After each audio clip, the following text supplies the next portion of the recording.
And we're live. Welcome everybody here to the Lakers Lounge Podcast. I am Anthony Irwin, Senior Lakers Insider for Clutch Points, and today on the show, I have a couple thoughts about JJ Redick and his coaching staff that I will quickly run through. But the bulk of the show, the vast majority of this show, is completely up to you, the live audience. So please hit that subscribe button if you guys are tuning in here for the first time. Hit that like button over the course of the show too, if you would. I would appreciate it if you would. But the way this is going to work, like I said, I have some thoughts about JJ Redick as he approaches kind of the midway point as a first-time head coach. And then what's going to happen as I talk about JJ Redick is the live comments are going to pile up, and I'm going to get to every single one of them while I am on the show, not just super comments. If you want to leave a super comment, I'll guarantee that I get to all of those by the time I get out of here. But every single comment that I see will make an appearance at the bottom of your screen, and I will address every single comment, every single question, no matter what it's about. You guys could ask about Lakers stuff. You could respond to the JJ stuff. You could ask about trade stuff. You could ask about the rest of the NBA, the NFL. Doesn't even have to be sports. If you have like a favorite TV show that you want to talk about, a video game, I don't care. Whatever it is that you want to get to, or if anything whatsoever from the live audience. Now they are specifically going to be from the YouTube audience. If I see Twitter comments, I will probably have to ignore those because I anticipate getting so many YouTube comments. But yeah, let's see how this goes. Starting with some thoughts about JJ Redick as we approach the midway point of the season. So, JJ Redick, let's start like at the very beginning here. Not quite so far back as to like talk about his parentage and how they met, nothing like that. It's not how JJ Redick's dad met his mother situation. I want to talk about the hiring process really quickly, and then the coaching staff that the Lakers have surrounded him with, and allow that to kind of lead into some of my concerns that I think we're starting to see at this point in the season. So think back. I had the report shortly after the Lakers fired Darvin Ham, and as they really started getting into their search for Darvin's replacement, I had a report out from a source close to the Lakers who said that the Lakers management was basically going into the hiring process, the coaching search and the hiring process, hoping to be impressed by JJ Redick. That was when I, knew, oh, okay, cool. So like JJ is going to be the next head coach. So JJ and Rob met at that Chicago kind of scouting event that they have there, the combine that they have every year. Those two guys kind of got together, talked a little bit. Rob walked away impressed from that.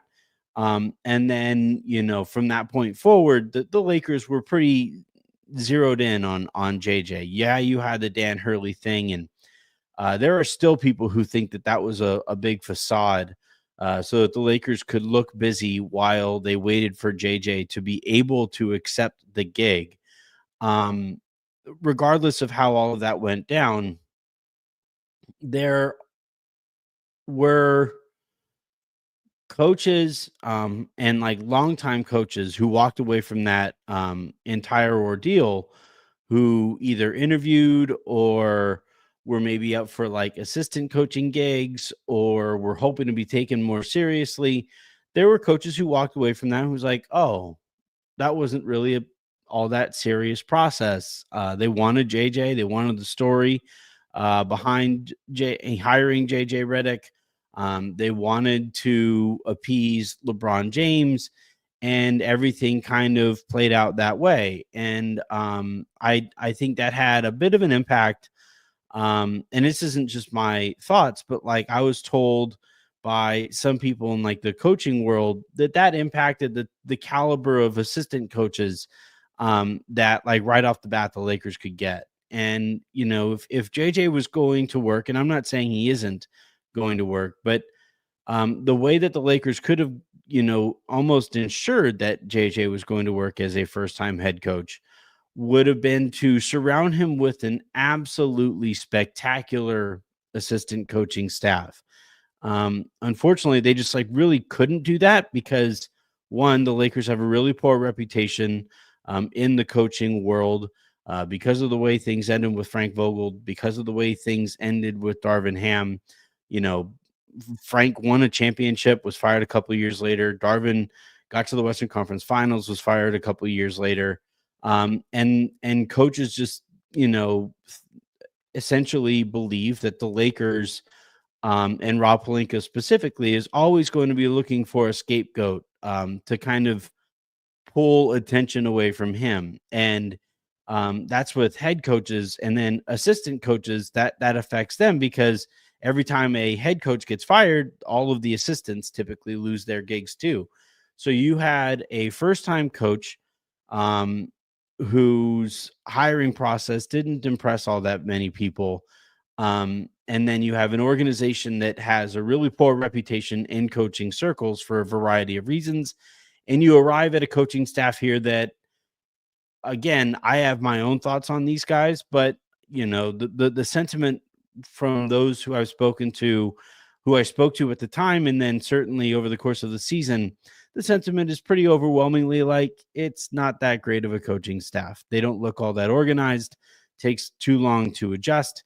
There are adjustments that teams are making against the Lakers that the Lakers seem a little too surprised by. And then you know you kind of hear some stuff about the self scouting and some of the process oriented stuff that goes into coaching, and it's just not that good. And I think now you arrive at a place here where a rookie head coach has this like grand thought that he is going to implement this, you know, athletic, switchy defense and that entire identity. And he's going to do this on the fly and he's going to figure all of this out again on the fly with a roster that doesn't really make much sense for it. This is where normally in a more steady assistant coaching staff, maybe some more experience on that bench, would step in and be like, sorry, man, I just don't think we have the horses for that. And um, I don't know that there has been a ton of communication, productive communication between JJ and his coaching staff on his, you know, the identity that he wants for the Lakers. And that's, I think, why the buy-in is so inconsistent and the approach itself is as inconsistent as it is.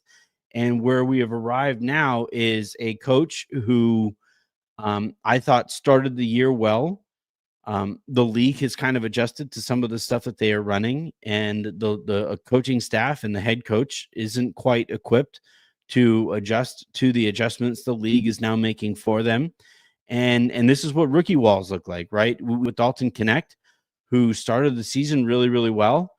And then the league kind of figured out, oh, we'll just run him off of the line and we'll be super physical with him off of the ball. And we'll make sure he never gets any space whatsoever and never really gets into a rhythm offensively. And we've seen the impact of that on his game too, right? Where he shot like 15% from three in December. Um, Now, really good rookies eventually kind of break through that wall, usually within, you know, by the end of their rookie season, and start to figure it out, and then certainly head into their second season with at least some forward and positive momentum. It's going to be really interesting to see here with JJ Redick how well he kind of responds to everything that comes with being a rookie all over again. Now, I'm not going to go too hard on Redick in this show. I've shared my concerns. I still am a little dubious for how this is going to work out in his first season, and I don't think it really made much sense for the Lakers to hire a first-time coach for a LeBron James team that they were hoping would make some noise in the postseason. If anything, hiring JJ Redick was just another kind of statement through action that the focus is post LeBron more so than it is, for the end of his tenure here, right? Um, I'm not going to go too hard on JJ though, because dude literally just lost his house. And I think there's a lot of context here where we can understand why he would be struggling at this point in the season and why he would be struggling as a first time coach. There's not much else that needs to be said there. Um, like I didn't come into the year expecting for JJ Redick to blow me away as a head coach, because that almost never happens for rookie coaches, let alone first time coaches, with zero experience elsewhere in the coaching ranks. Um, I am really kind of curious to see how the rest of the season goes. But yeah, we it's definitely going to be worth monitoring, not just for the rest of this season, how the assistant coaches kind of help him out during this period as he kind of again figures out all of this on the fly, but who remains on his staff after this 1 year, and how much more successful the Lakers might be, in finding better assistant coaches next offseason than they were in this last one. But all right, we have 23 comments already that I have to get to. So I'm gonna go ahead and stop rambling there and dive on into your guys' questions and comments. And again, every single one that I see while I'm on the air, I'm going to get to. I don't know how long this is going to take me. I don't know how long I'll be able to spend on each and every one of the comments, but we'll see how this goes. I'll start with the starred comment here, and as I see those pop up, I'll probably prioritize those just so that it isn't as kind of jumbled at the very end, but it does mean I get to play this. All right, so the first question here comes from Justin Tindle, who writes, I like Rui, but he doesn't rebound or defend. He's only taking 9 shots a game while playing 32 minutes per game, and it's the only tradable contract that we got. Yeah, I think we're fast approaching the time when the pressure for the Lakers to move Rui is going to get pretty loud, considering he's the only guy that other teams would consider kind of a positive asset, a net positive asset. Fine contract, young enough, has shown flashes in the postseason. Like when the Lakers were having their conversations with Portland over the summer, Portland was working really hard to try to get Rui. When they had their conversations with Toronto over the summer, Toronto was really interested in Rui. So, nobody's going to be all that interested in Jared Vanderbilt because we're not positive if and when that guy will play, maybe even walk right ever again. Obviously, not a ton of interest in Gabe Vincent. And then, the Lakers have a ton of expiring money in the form of veteran minimum contracts. But, when you have to stack as many of them as the Lakers would need to be able to move real money, that, that starts getting tricky as far as 3-for-1 trades, let alone 4-for-1 trades, and so on and so forth. So, yeah, I do think that if the Lakers are serious about competing this year, they probably have to move Rui and get somebody who is more consistently impactful, either in his spot in the starting and closing groups, or in like Max's spot in starting and closing groups, or even I don't think it needs to be chiseled in stone that Austin Reeves should be your starting point guard either. Like, there isn't anybody outside of LeBron and AD whose role is so solidified that I'm like, nope, cannot do anything at that position. The Lakers should be looking to improve everywhere. Absolutely everywhere. All right. Now we'll go back up to the top here. Jonathan Amobile says, yo, yo. Alex Chavez says, pisses me off that the front office doesn't feel the roster is good enough to be upgraded when those, no, we'll say it, fuckers are the ones that built it. It does strike me as like,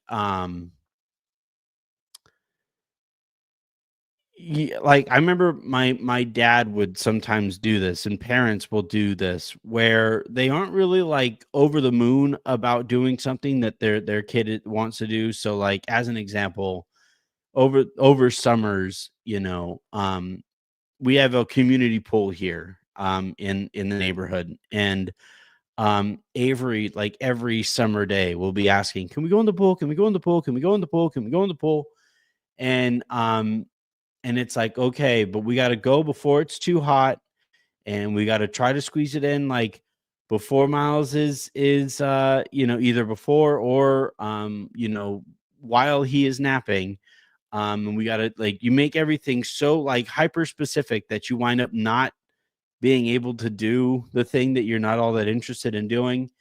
Um and like, I think that is a version of what the Lakers have done here. There are other analogies that I could potentially use there. I'm not really interested in using those analogies. But like, yeah, this notion that like, you break something, and then when it comes time to fix it, you're like, oh, sorry, everybody, it's too broken. Or like this is all right. Another example. You take your car to a dealership to get it fixed. And you take it there to the dealership. Not saying this always happens, but it's happened in the past, I would imagine. You take your car there to the dealership. It still has some trade value there. And like, imagine that dealership breaks your car and now is like incentivized to try to get you to buy a new car. They tell you, you know what? Sorry, it just makes more sense for you financially to go out and buy a new car here than to fix the one that you brought in. And I think that's kind of, for Rob Pelinka, he's like, yeah, we've been so concerned about how long LeBron will be able to remain in his prime. We've waited for that entirety here of his more productive prime.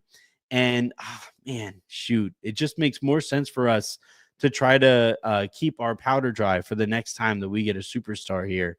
And yeah, it's these aren't the people who should be getting the next opportunity to improve the roster.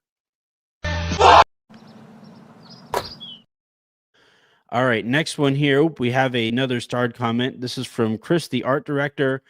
Tim Harris and Rob deserve all the blame for this season, or is it on the Bus family? Well, look, you guys know how I feel about this stuff. I am of the opinion that everything that happens in an organization is a reflection on ownership. And especially seeing as there are people that Genie is just outright against removing from their positions. So Linda Rambis, Kurt Rambis, they are made people. They are never going anywhere. Anything, therefore, that they touch that doesn't go very well, that is a reflection on Genie. Tim Harris, same thing. He's kind of sort of responsible for the Michael Cooper stuff and that, like, the Lakers at 9:30, like while basically the game was going on, my time, 7:30 local time, as they're getting ready for this game, they're like, hey, by the way, sorry everybody, we screwed up those jerseys that we handed out to people. Like, that can't happen. You can't be sending out whoopsie daisies to your crowd like right after you give them the free promotional jersey. Tim Harris also like oversaw the Kobe statue thing, right? And he oversees the media department. And for those of you who are aware of how things played out with the LFR pod and how they used to have Mike Trudell on it, and how Pete used to work there at the Lakers in their media department. And you look at like the difference between the media now versus what the media department was capable of while Pete was still there. And that giant step backward is all because of the new girl who's in charge of the department, but two, Tim Harris, who is like giving her walking orders, right? So and by the way, Tim Harris, made man, close personal friend of Jeannie. I believe he and Jeannie actually dated back in the day too. But he's not going anywhere. So anything that he screws up again is a reflection of Jeannie Buss's leadership and stewardship.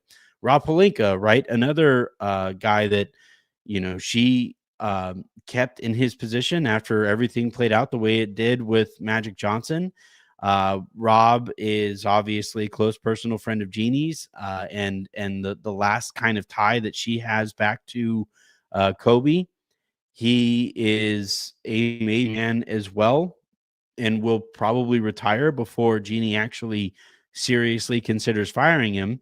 So anything that he screws up is, again, a direct reflection of Jeannie Buss. So until she kind of changes her approach and her analysis of the people that she employs, I do think everything that we get kind of frustrated by, we wind up having to pin blame on Jeannie for.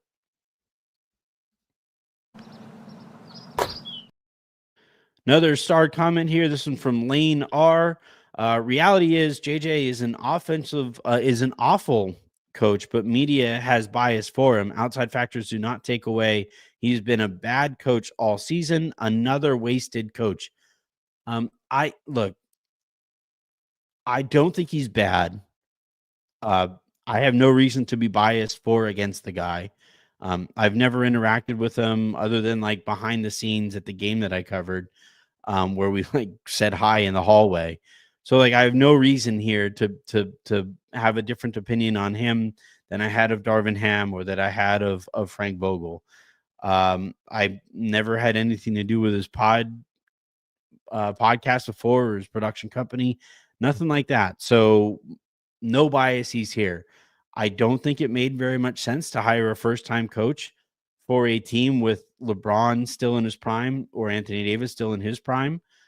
Whatever coach they were looking to hire needed to be a clear improvement over Darvin for the entirety of the season. And I don't think we can say that to the extent that it needed to be the upgrade that over Darvin compared to last year. Kenny Atkinson was right there, and the Lakers decided not to really take him all that seriously as a candidate. And you see the impact that he's had in Cleveland. And I don't believe he was all that interested in the Lakers gig. Some of that has to do with the stuff that I said at the top. I don't think he's awful. I don't think he's bad. I think JJ is inexperienced, and I think the Lakers didn't do enough to surround him with enough productive experience on that coaching staff to guide him through some of these pitfalls that you see rookie coaches kind of fall into. And I think this whole over reliance on switching and the at times rudimentary offense and their wandering away from running sets and all that stuff, those are things that I would expect a coaching staff to help a young coach out with, and I don't think they've done enough of that. So I think he has some bad ideas, and I think he will need to move away from some of those bad ideas, but I don't think he is overall an awful coach. Now, if we're still having these same conversations next year, let alone the year after that, then okay. I'll acknowledge Lane's comment here and I'll say that, that he was a bad coach. He was a bad hire, all of that stuff. But for right now, I think the fairest thing that we can say about the guy is he's a rookie, and hiring rookies have inherent there's inherent risk involved there, especially with a team that you're expecting to win now. And I think we're being hit in the face by some of those risks. to the top. Let's go. Laker time 987. The Lakers must have known trading for Dorian Finney-Smith meant going all in on switching. I don't think that's necessarily true. If you were going all in on switching, you would have traded Rui Hachimura by now. He doesn't fit in that approach. You would have probably moved Austin by now. You would have probably moved like, honestly, you can't go all in on switching with LeBron on your team because he is incapable of playing hard enough at 40 years old to be a key part of that defensive approach. So like that right there, you shouldn't go all in on switching with LeBron on your team. You shouldn't go all in on switching with Anthony Davis on your team because all teams are going to do is put AD in a pick and roll, get him away from the basket. And now all of a sudden, the one part of the Lakers defense that is actually good when he's anchoring the defense is now away from away from that spot where he would be his most impactful. So like, I don't think Dorian signaled that they needed to go all in or that they were going all in on switching. I just think it's a bad idea that JJ Redick has that he needs to move away from yesterday. Gary Gutierrez writes, why is JJ obsessed with going small? Is it because Hayes and Koloko aren't trusted? Also, when is DFS starting? Well, Dorian is actually considered doubtful for tomorrow's game for personal reasons. Hope everything is going okay for him personally. I do think the lack of trust that JJ has in Jackson Hayes and especially Christian Koloko is playing a role here. But look, JJ Redick is very much a modern NBA mind. He is one of the greatest shooters that the sport has ever seen. So you could probably foresee him wanting to rely on shooting and spacing and prioritizing those things. And I think that he needs to coach the team that he has and not coach the team that he wishes that he has. And, you know, I think this obsession was going small, going and all the switching and stuff like that is coaching the team that he wishes he has and not the one that he actually has in front of him. Laker Khan is the next one here. I'd use the 2 picks for Kessler, set you up for the future. We've been trying to find a center for 4 years. Would you overpay if available? Well, for one thing, he's not available. I've spoken to people close to the Lakers on this one. I had the report a few weeks back on this. Nothing has changed here. Danny Ainge does not want to send Walker Kessler basically anywhere, but especially not to the Lakers. He is concerned that that Kessler and AD would anchor the front court in a way that would provide a too high of a floor for the Lakers teams moving forward, and that would therefore make the draft capital that they own from the Lakers that much less valuable. So, like, would I go all in and trade for Walker Kessler, trade 2 first rounders for Walker Kessler? Yeah, I probably would, but it's just not an option for the Lakers, no matter what they put on the table. As frustrating as that might be. Suck it, Danny Ainge. Actually, you know what? This is a good thing to play on the heels of talking about Danny Ainge. All right, the next one here comes from Justin Tindle, who writes, Dr. Bus was title every year under Jeannie. There's zero direction. She hires people that have no experience, would love OKC's GM, actual real basketball people. Well, here's what I'll say. My like pie in the sky hope is that at the end of, if not this season, but certainly like as we get close to LeBron hanging them up, Jeannie gets approached by Guggenheim, and Guggenheim, who has a right of first refusal if the Bus trust and the Bus family does elect to sell, Guggenheim has the first crack at that offer. So my hope, especially given how things are going for the Dodgers, my hope here is that that Guggenheim approaches the Bus family or vice versa, and they come to some kind of agreement where the Bus family still owes a part of the Lakers moving forward. I don't think they'll ever completely sell, but they sell enough to Guggenheim to basically switch spots on the organizational totem pole, and Guggenheim gets to clean house and go and hire all of the best people and run the Lakers in the same way that they run the Dodgers. I cannot say, I know you guys probably get sick of hearing me talk about how the Dodgers are run, but it's for a reason. The track record that Guggenheim has had with with the Dodgers organization is pretty freaking insane. Has it led to the championships that maybe we would hope?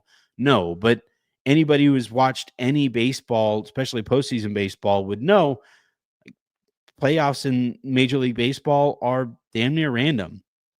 But like you look at their track record and their, like the number of games they win every year, they have won like insane numbers of games every year. It's like almost 100 win season.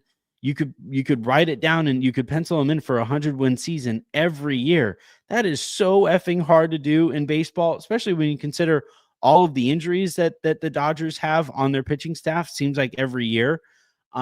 They spend money like crazy. They have upgraded the facilities for fans there. I think they're supposed to get in and out at Dodger Stadium potentially this next season.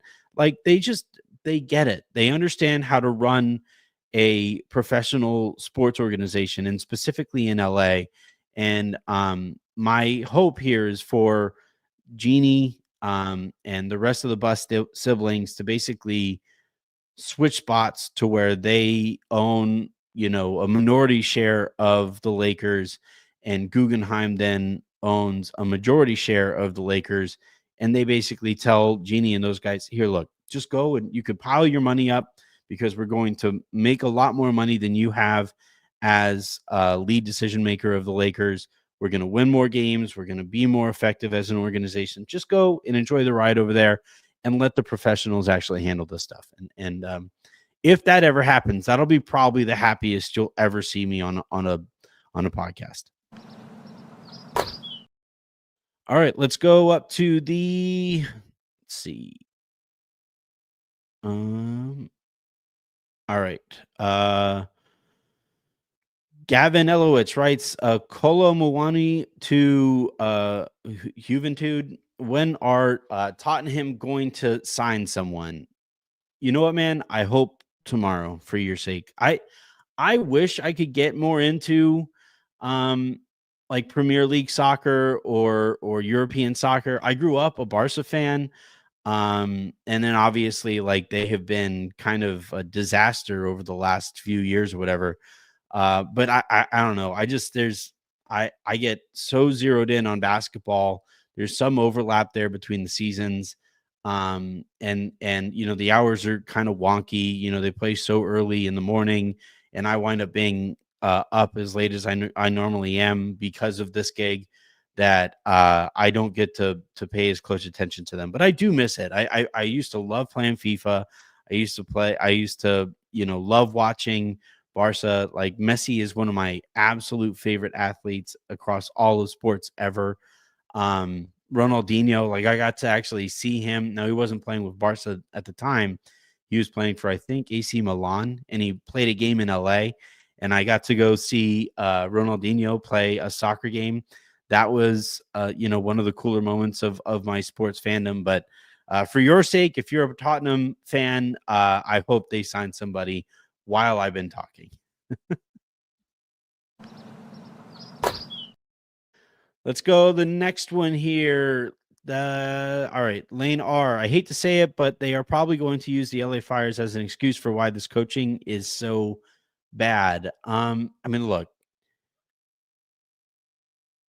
I have I didn't even own obviously the house when we were evacuated from it. It was a few years ago. It was my parents' house. But now looking back on it, like now that I own a house, if I was to lose this house and be faced with all of that stuff and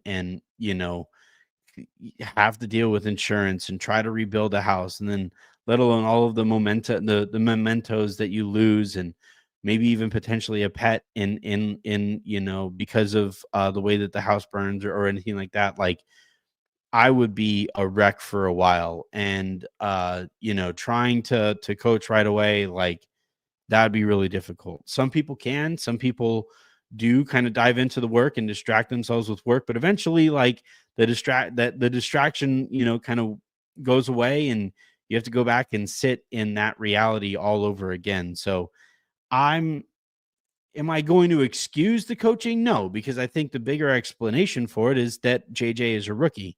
But I am going to share some empathy for somebody going through that, because I can only imagine, even being as wealthy as JJ Redick is, having to explain to your kids who don't know necessarily how wealthy you are, or why any of this stuff is happening, having to explain to your kids, hey, we have to like live in a hotel for a little while, or in a rented house for a while we rebuild our house. That would be really tough. And legitimately, to everybody going through that, whether you coach the Lakers or not, my heart absolutely breaks for everybody, no matter like the social class or whatever the background situation might be. I do really sincerely feel for everybody going through it.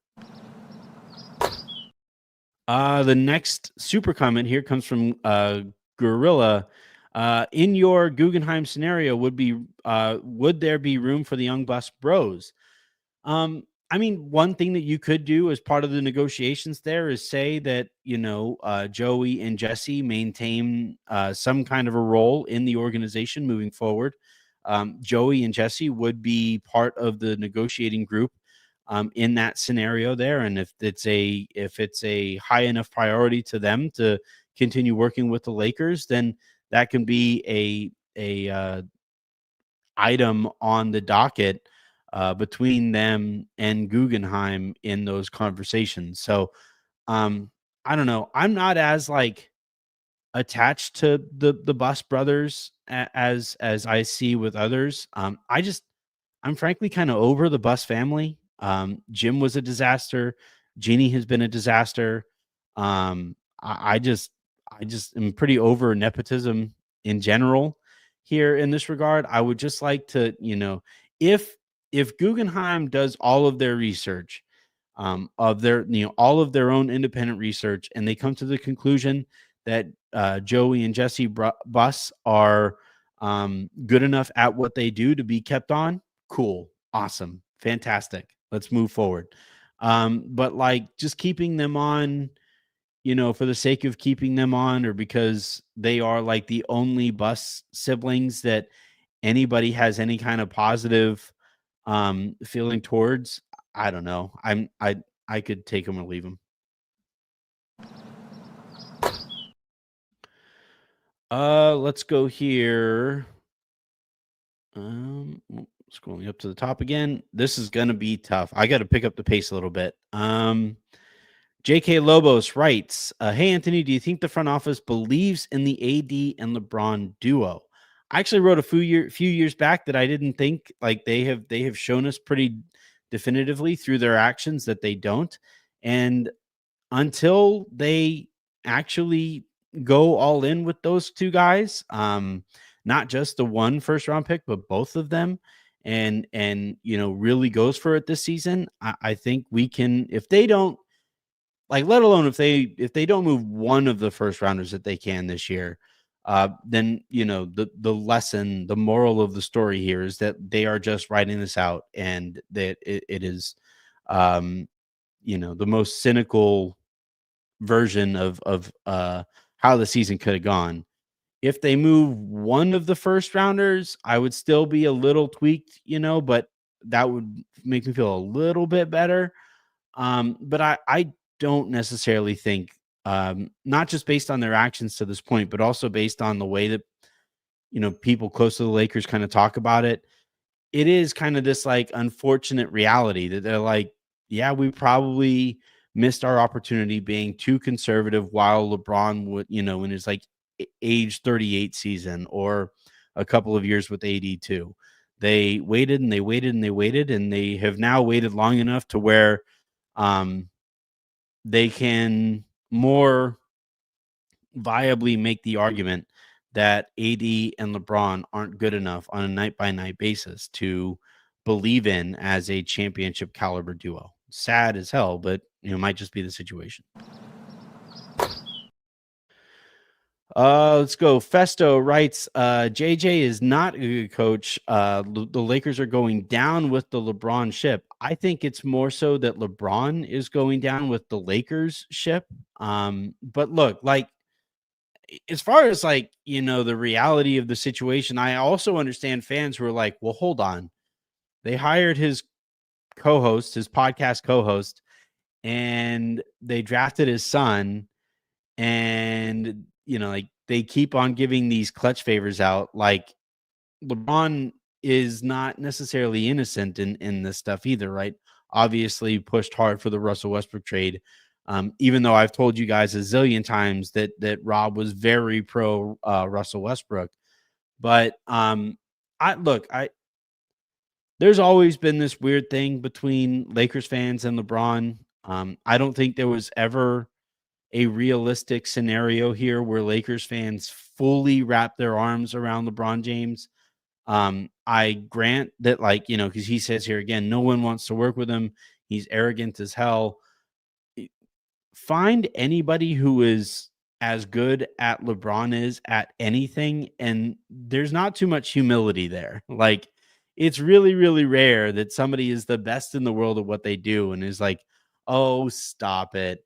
Like, normally though, like the best coder, the best, you could find it, the best musicians, like there's not normally a ton of humility when it comes to the best in the world at anything, let alone something as public as a professional athlete. So yeah, do I think LeBron is arrogant? 100%. But some of it is, I think, earned arrogance by how good he is. And I don't know. Like, I'm just never going to believe that the worst thing going on in the Lakers organization is LeBron. I think it's very, very clearly Jeannie and her brunch buddies.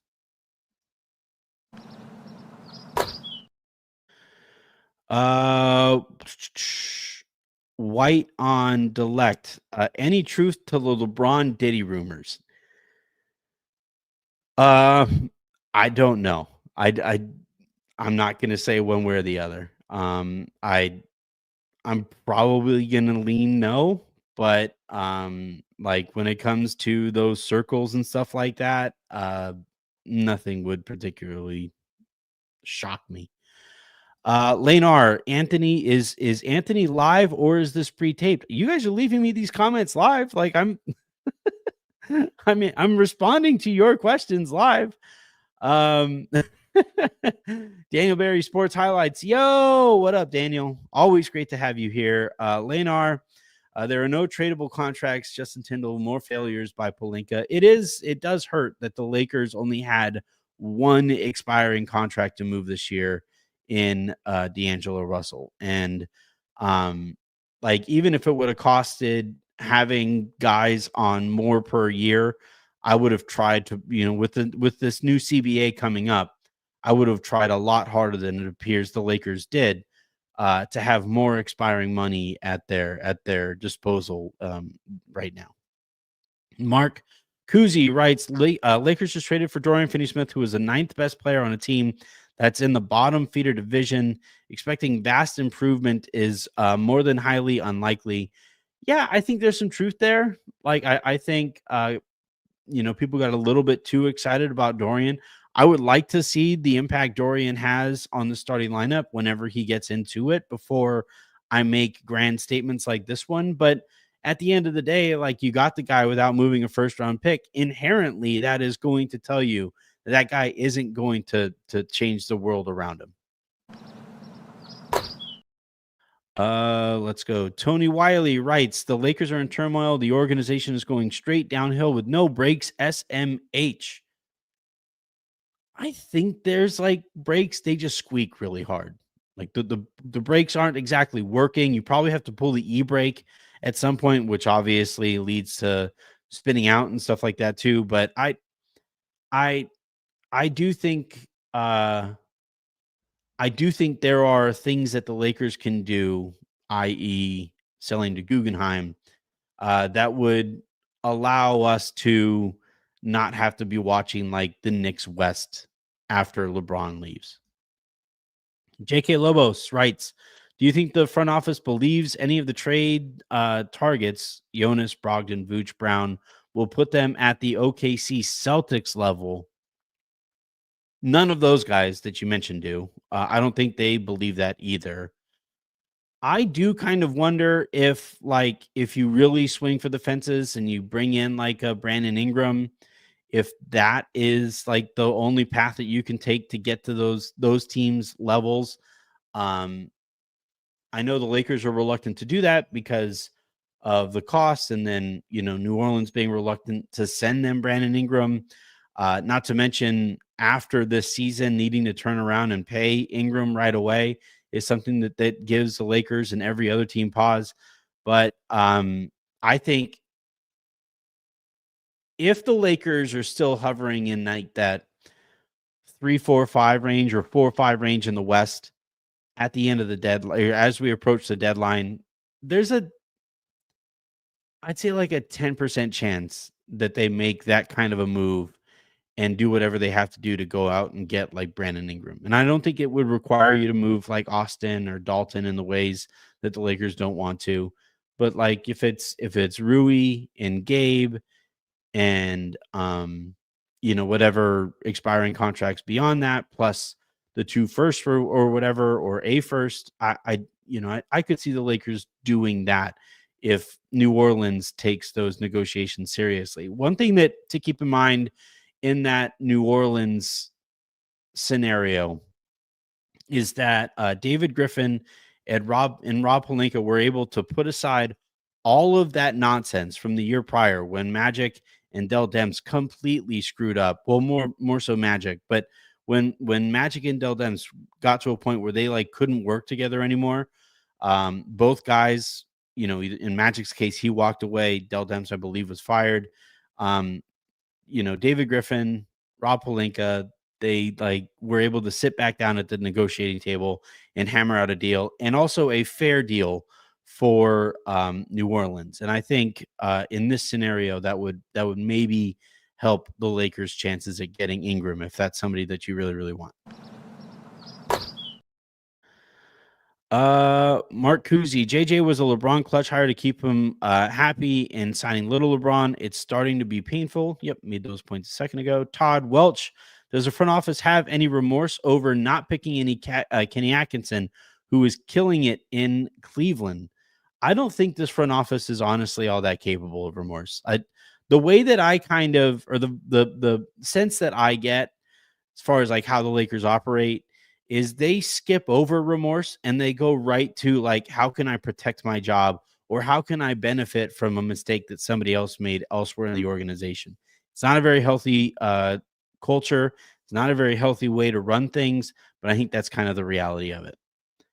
Mark Kuzi, Kenny is a great coach who was tossed out by KD and Flat Earth. Yeah, I would, it's probably worth mentioning that Brooklyn probably regrets that, almost as much as anybody regrets anything over the last few years.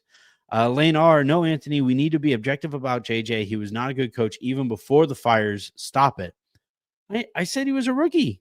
Like, I didn't say he was good. I think he was probably fine for like on a rookie standard or grading scale, but like rookie head coaches tend to struggle coming out of the gates. Rookie coaches, remember, JJ had 0 coaching experience before the season. Like, those guys there's a giant learning curve there, And I think we're watching that learning curve take place. I promise you. I promise you, I am not sitting here saying that like JJ is the second coming of Pat Riley. Those were things that the Lakers were leaking. I never believed any of them.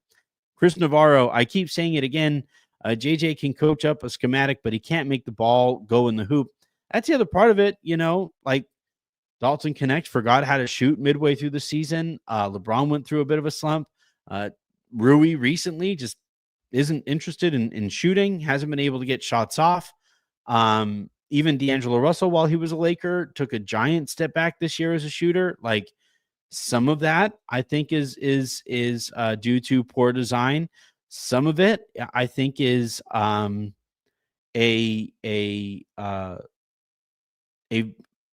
has a lot to do with like the players themselves and the culture and stuff like that organizationally. But yeah, some of it also is just like guys miss and it's hard to hold the coach accountable all the time for guys just missing sometimes. Let's see. Lane, also I love you. I love you too, Lane. Revived. Anthony, do you think the Lakers need a fourth best level player? So in this case, you have a player worse than Austin. I think they need a player better than Austin to be considered a contender this year. I like Austin. Great story, incredible contract, all of that stuff. But I think they need a player who allows him to shift down a little bit in terms of responsibilities. Alicia Clark Jones, thanks, Anthony, for your straightforward takes. You and Jovan are my favorites. Do you think LeBron retires next year? Sorry, my nose is itchy. One, I appreciate it, Alicia. Thank you very much. Jovan's the best, my dude, my colleague at Odyssey. We have some cool stuff on that front, hopefully coming soon. But do I think LeBron retires next year?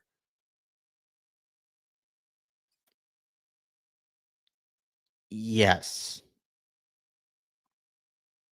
Yeah, I do. I don't think he retires this year. I don't think he walks away without some grand documentary and big farewell tour and all of that stuff. But I do think like this is the first year that the decline is kind of evident, and if we see it, I think he sees it. He's the smartest basketball mind of my lifetime, and yeah, I wouldn't bet on it, because like if he plays beyond next year, I think there's a chance he could play with Bryce, depending on how things go for Bryce, and maybe he really, really wants to do that. But I, yeah, I don't know. I could kind of see it, and what happens to the Lakers after LeBron retires is going to be fascinating. All right, we have time for maybe a couple more here. We have Chris, the art director. Thank you, Anthony. I asked a question about Tim Harrison Rob on Lakers Nation, and he laughed at it. Yeah, I mean, I'm not, Lakers Nation has to be a lot more careful because of their relationships with the Lakers than I do. I don't have those same relationships with the Lakers. Rye Guy, AR, Rui, Gabe, and Jalen Hood-Schifino without picks for Levine, I do in a heartbeat. Not sure if the Bulls would even do that, but LA should if that's on the table. I get including I don't think you should have to include AR for that deal. Now mathematically it's tough what the Lakers would have to do to, actually take in Levine's contract without sending out ARs. And that's why, like, when they traded D'Angelo Russell, any chance of trading for Zach LaVine went out the window. And I don't know. I don't think they took the Levine option as seriously as I wish they did, because especially last year, like I did I did that show with Sean over the weekend. Really cool project that he did there, right? 3 hours of streaming to try to raise funds for the people who are going through it with the fires. And I said this on that show, I'll say it again here.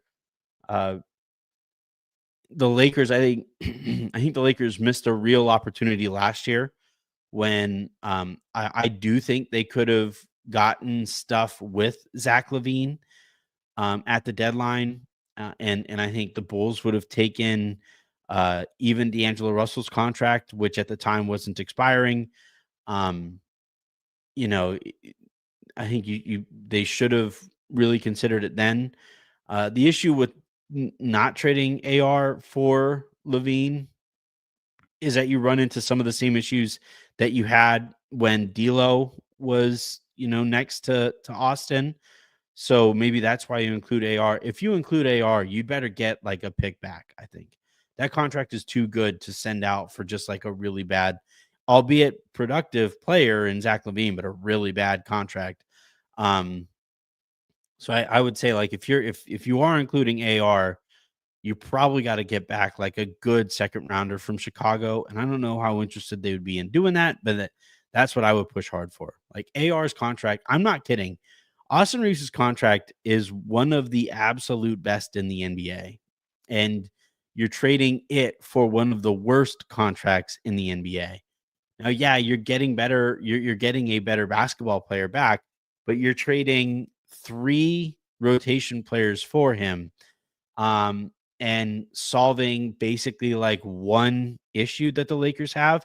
And I don't think he's a good enough player to do all of that stuff for. I would much rather call up New Orleans about Brandon Ingram. All right. I think that's gonna. I got to see how many. I think I went through a good chunk of these. Yeah, I think I. Let's see.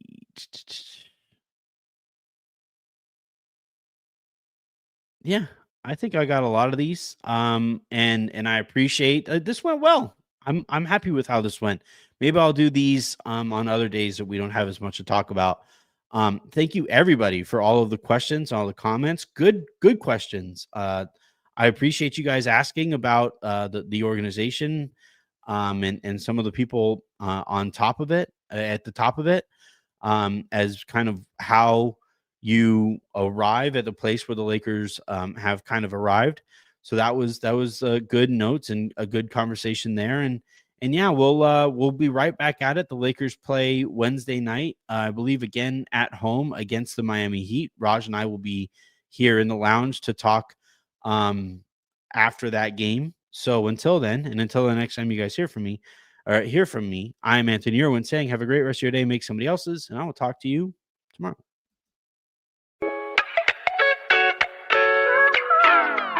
Bye, everyone.